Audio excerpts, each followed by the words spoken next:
Hi, I'm Pam Gay, and I'm the York County Coroner here in York County, Pennsylvania.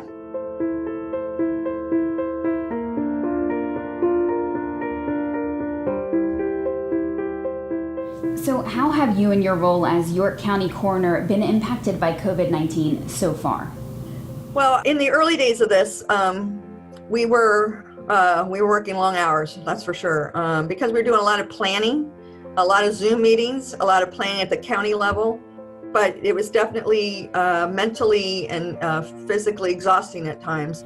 And how many COVID-19 related deaths do you have in York County right now? We're in the low 50s right now. I actually just have a few that I have to enter from last night. I think we're somewhere around 52, 53. They have definitely picked up over the last, I would say, 2 to 3 weeks. And how does that number compare to other types of deaths? Right now, the COVID deaths exceed suicides. The opioid deaths, however, are increased drastically since this happened.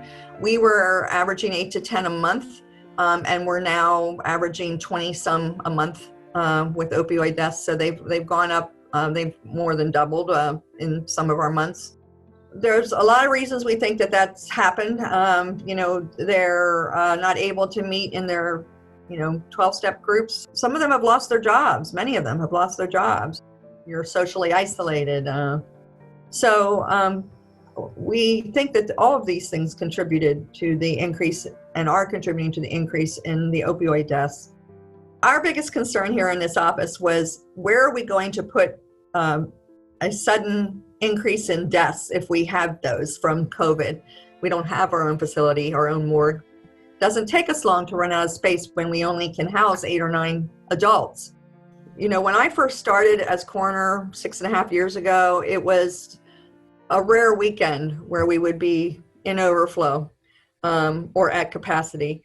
But now it's not unusual to have periods of 8-10 days in a row where we're like that in a month's time. And I would say at least every month we're, at capacity for some period of time and sometimes overflowing. So we definitely need our own space. It's about 7:20 or so in the morning, and I am soon getting ready to go into work. Last night we had a couple calls in the middle of the night. It looks like some were from nursing homes, so when I get in, I'm going to verify to see if we had any COVID deaths. Well, it's 8:38 in the morning. I'm at my office, and we already have a busy day going on. We're out on a hospice call, and we just got called to a suicide. And I'm going to try and look up some of these cases from last night to see if we have any COVID positives. But when we have a morning like this where we're already out on a couple calls, that generally means we're going to have a really busy day. I don't really know why that is, but it means that we're starting early with a lot of calls. Well, it's now 6 p.m. and I'm going to end my day here shortly in my office.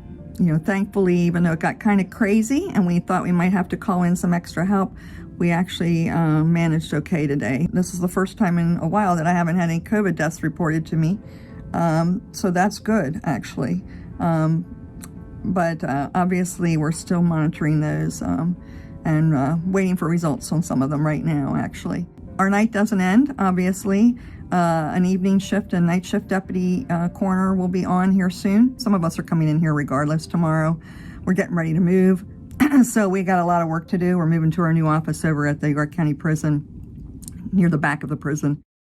So I understand that you have now moved to your new space. How are you feeling? We're very excited. I can't even begin to tell you. So, getting adjusted to our new digs here, trying to unpack a lot of things. We're a couple months away, hopefully, from having our own facility where we can have 30 decedents housed in our morgue. So I'm hoping that by the time, if COVID would surge here in York, which I hope it doesn't, that we would be more prepared. But definitely that's something that's always in the back of coroners and medical examiners' minds, because they want to make sure they have adequate refrigeration.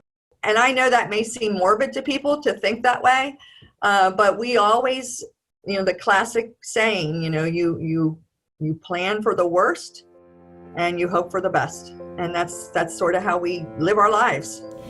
What would you say your biggest concern is right now related to COVID-19, or a message that you'd like to share with the public? I would just say to people, please continue social distancing. Please consider wearing a mask. If you're not already, you should be doing it, according to the governor. And I know that makes complete sense to do those things that are being requested of us by the CDC to help minimize this spread. I lost an aunt to COVID. I know how it can impact families. We're going to have to live with this for a while. And part of living with it is protecting others.